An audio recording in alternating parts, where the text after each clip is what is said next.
Hello everybody, my name is Davor Bradovic. I am talking today with Lorraine Rose, author of the book Learning to Love, first published by Acer Press in year 2000. Just a couple words about Lorraine. Lorraine has worked over 40 years as a psychologist and psychotherapist and group consultant. She has a special interest in early development process in the first 2 years of life. Her book Learning to Love explores the developing relationship between the mother, father, and the baby in the first year, particularly of life. Welcome, Lorraine. Thank you, Davor. Can you tell us a little bit more about the inspiration for the book and where did the material for the book come from? Well, it's important to note that when a mother and a father have a pregnancy, there's often, if they've got the time and they allow the space for it, the natural process is for them to begin reflecting on their parents and how they were raised and what things they want to take into this new relationship with their new baby and what things they want to have that are different. And so it's an opportunity for the parents to rework their own upbringing, where it's positive and where it's negative. And so it's something to be worked with. There's a lot of learning.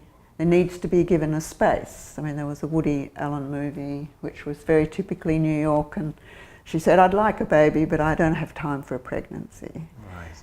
And there's something Instant about we have to, we have to give it time. It needs time. Yes. It needs reflection. And so the parents need to give themselves time to sort some of these issues through. But it is also a time to do a lot of repair of how they would like to do it and how they might enjoy it. And the impact of that development on them, and then the process of understanding more what the young child needs to be doing, I think can create a much healthier sense of the individuals that are growing up in the community and more in tune with who we are as people. Right. You know, and our social needs and emotional needs. Yes, it's a chance, opportunity for parents to, I suppose, recreate their own lives and create a new life. Has there been much written on that topic before? There's quite a lot written now in the infant mental health area, in each of those areas that I mentioned. You know, the psychoanalytic, the infant mental health, the neuroscience, what has come out of the infant observation seminars, but kind of putting it together in a way for the general public to understand. There's not a lot. There's a lot of manuals and how-to books which support parents, and they're good to have at one level.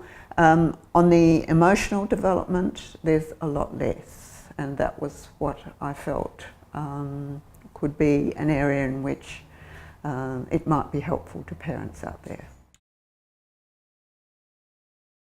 I found the title quite striking, so maybe you could tell us a couple of words about how you decided to choose the title of the book, Learning to Love. I deliberately chose Learning to Love, even though the person I liaised with suggested falling in love, because I felt it is something that grows. It's not just something that's totally automatic. I mean, there are some people who have had good mothering, and so you get to be a mother and it sort of just unfolds. But for many people, and for most of us, I think, it's a learning process, and it is a learning process for each father, mother and baby to go through, and how to discuss that process and support that process and help people to understand that more was what I was aiming at. But I deliberately chose Learning to Love because it is a process of trial and error, not just some perfect unfolding or something, or all our fantasies come to life. It's a growing trial and error process for people to go through. One of the things you mentioned in the book is the psychological birth, and can you explain a little bit more what is the psychological birth of a person as opposed to Okay, so we have birth? physical birth, Right. and then in that physical birth there's the baby who has come with 97% of the brain oriented towards the relationship it's about to meet. It's the neuroscience shows that the neuronal activity in the brain is at an amazing level, and it is oriented towards meeting the other, who's crucial to their survival. So the relationship is really important to the baby. Now, when the baby is born, all members of the triangle, if we're thinking about a mother and a father and a baby, everyone is overwhelmed at that time. It's particularly with the first baby, dad's going through his own process of understanding what it's going to be like to be a father. Mother is dislocated from the roles that she's had before and is having to grow something new. The baby's launched itself into this new world. Everybody's in a bit of overwhelm. So in that overwhelm, there's a kind of rudimentary categorization going on to try and make sense of all of this. It has to be disturbing to grow something new. It won't just be plain sailing. So there's the categorization is around things that are soothing and what is disturbing. This is part of the process of the bonding. We go through all the three parts of the tripartite, go through it together. And why is that? What is the importance of that process?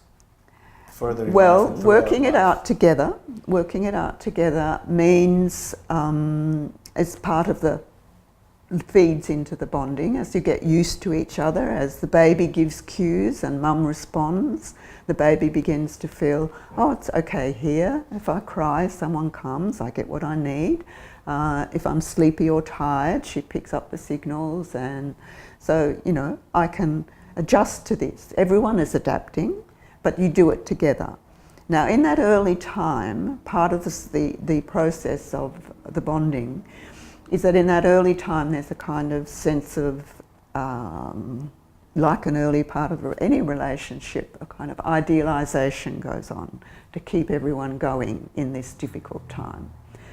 And so mum has this thought, or even dad or the baby, have a slight sense of unreality about it all, just to hold them in the process. Baby is working out that mum doesn't fix everything. So I do have hunger. Everybody has a role. Everyone has something to learn from this. Okay. The baby learns it doesn't have food on demand anymore like it did in the womb. It has to wait. It has to feed, then it has to go and digest. Mum has to regenerate her milk supply. There's waiting. There's a whole changed new world here. So reality starts to intrude. Reality intrudes for mum, for dad. Mum and dad might have had fantasies that this was going to be the golden child who would fix all the things. In the process of coming to grips with the reality of having a baby and the reality of the relationships is kind of how real love is born. Yes, and I suppose that in some sense represents a template for subsequent relationships in life. Absolutely, this is the first relationship that the baby is having, and it does serve as a template.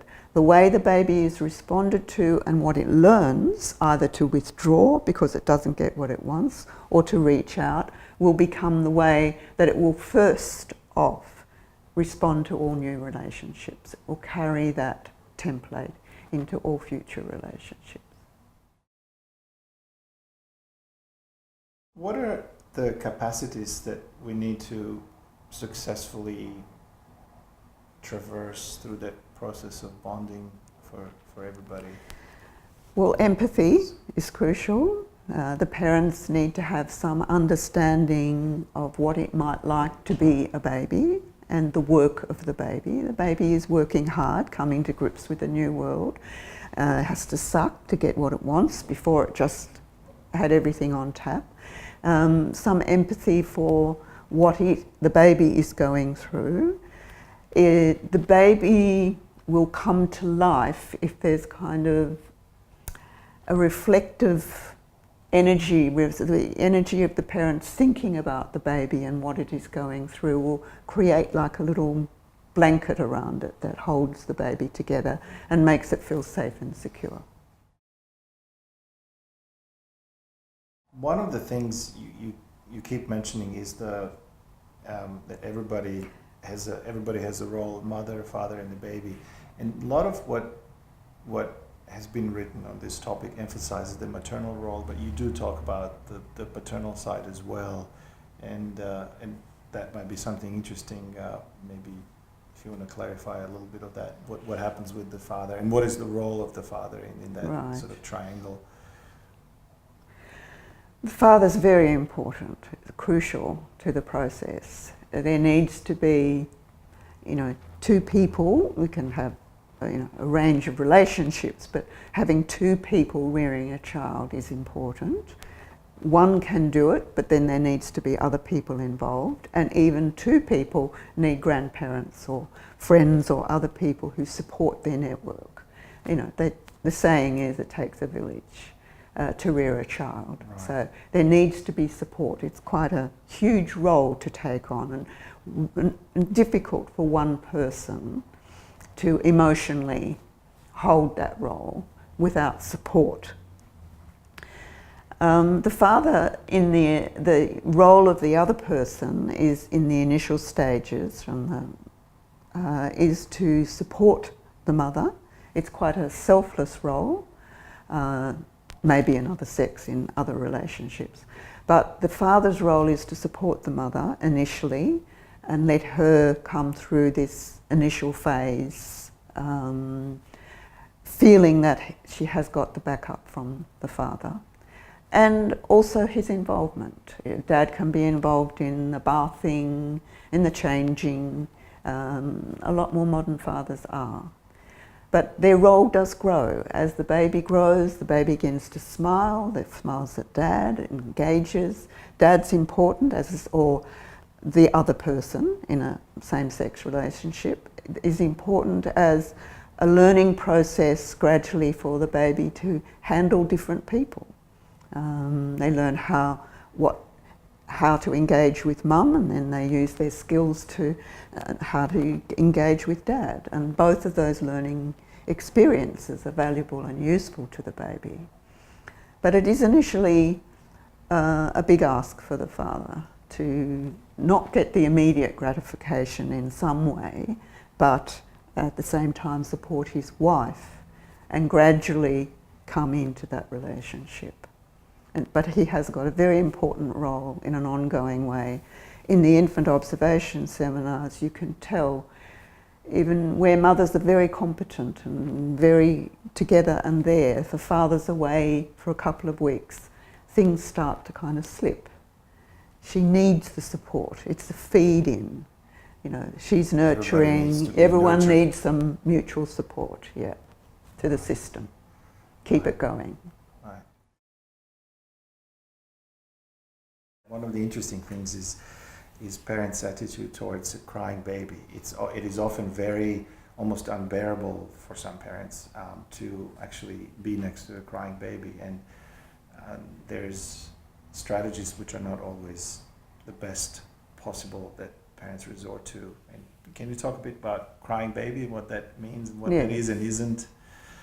Crying babies do tend to bring up the issues that have been latent in the parents, that have been sitting around in their psyche, and they bring out their feelings either of, I'm unable to respond to this because I haven't had enough response, I wasn't parented enough to know what to do with this crying baby, so I just want it to shut up.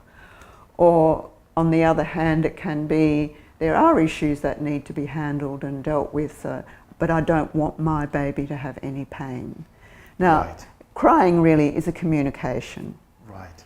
But for some people, crying isn't just a communication because it is pressing on some of these nerves. And that's where having support and help and people to talk to can help the situation. Right, because it can invoke maybe a sense of inadequacy in parents, that they were not able to prevent a distress from happening. Yes, yes, they've got distressed feelings themselves that they've managed to, in their career, to avoid having to go close to, or have managed to get on with their lives. But having a baby is very confronting.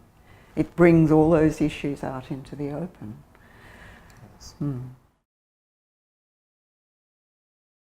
What are you hoping some of parents who read your book will perhaps learn or be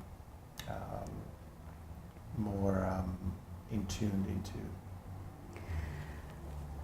Why would you recommend this book to the parents? I mean, you've been sort of talking about that, but just... I think it helps the awareness and the being able to key in what the baby is able to do, what it can't do. It just helps you be a little bit more aware and knowledgeable about what's going on. And it's enormously interesting, and it is deeply engaging. But if you have to look for subtle cues, you have to have some understanding of what are the tasks that need to be undertaken at this time, how the baby learns coming from the womb to being in the lap. It's like an extension of the womb, and then gradually becoming a separate person, and how they learn that, how they gain trust in their environment, and how they can have trust even though there are some times when they can't be picked up. Something happens, that there's enough. To tolerate frustration. Yes, they learn that there's limitations, that mum and dad aren't perfect, but they're good enough. That they can be helped with transitions, the transition to the breast, where they can be talked through finding the breast and getting comfortable. Sometimes they pull away and come back, and you just wait through that. Or the transition at the end, when the baby, you think, oh well, that's about time, and then the baby sucks a little more vigorously, and you say, well, okay, you can have a bit more. But at some point, mum has to say, right, that'll do for now, but you talk them through it. Or the bath. In the beginning, some babies love it, others scream. You don't not bath them. What's really important is that you give them what they call soft experiences and hard experiences. You have the cuddling, holding, nursing, sleeping. And then you have experiences like the bath, where they're gradually learning, okay, they don't like it too much, so you a little quicker maybe, and you talk them through it. So they can gradually find, it's okay, that was a new experience. I didn't like it in the beginning, but now I do. So they've got to have hard experiences. The soft experiences engage them, and the hard experiences give them a sense of finding their own self. Like if the mother carried the baby around all the time, it would never learn how to be separate. And for the baby or for the individual, what is it that happens later in life that might be impacted by this early experience? Well, I suppose for those who have had a very difficult early experience, and that may not be, it's not, parents can become parents and then something can happen. The mother, loses her mother, and so there's all of that to be dealt with. If there's missing gaps, it can reflect in later life. A lot of the mental illness does come from lack in the early developmental process, yes, and the individual is seeking how to get that repaired. And is that possible to have it repaired? And it is possible to have it repaired, but there are implications from poor parenting. And we all become parents with our own range of flaws. It's not talking about being a perfect process. There's no perfect parent. In fact, a perfect parent would be horrifying. Yeah. Actually, speaking we want real parents. Yes. There seems to be a lot of interest in this topic from different sort of multidisciplinary angles. You mentioned neuroscience, infant mental health, psychotherapy, psychoanalysis. There seems to be a sort of a confluence of these ideas and thoughts. Anything that sort of comes to mind in terms of some of the areas or insights from other areas that you came across in your work? Well, I suppose how I have seen what I've tried to do is to synthesize those things. People do get caught up in their disciplines, and that's reasonable because each of those disciplines that you mentioned have developed approaches, but working your way through those disciplines and pulling them together so that it is in a understandable form for the general public is part of what I've kind of been trying to do. Right. Yeah, and I have to say the book is very transparent to read, and it's not, at least in my opinion, it doesn't sound like a book that was written just for the experts in any particular field, but for anybody who wants to get perhaps a clearer insight about what might be happening in the world. Yeah, I was hoping to do that. Yes. Yeah. Just sort of to conclude the interview, what is next for you? Is there something you're working on, Lorraine, these days? Are you writing, doing any? Well, yes, I have a text for a new book which includes this, but the title of the new book is We Are More Than We Know, and it's reflecting on who we are and the society in which we live. And the way I've gone about that is to put it in 3 sections. The first section is looking at development. Now, I looked at the development in the first 2 years. I went and looked at development from birth to death, really, and so that our developmental processes and how we're meant to develop as individuals and how we're meant to become part of the society, be cooperative and work together, etc., and how we grow through these processes from teenagerhood into adulthood and what comes at the end of life. So it sounds like it nicely builds upon these ideas from early experiences and sort of talks about what happens further on and for the wider society. Yes, and how social, we are essentially social beings.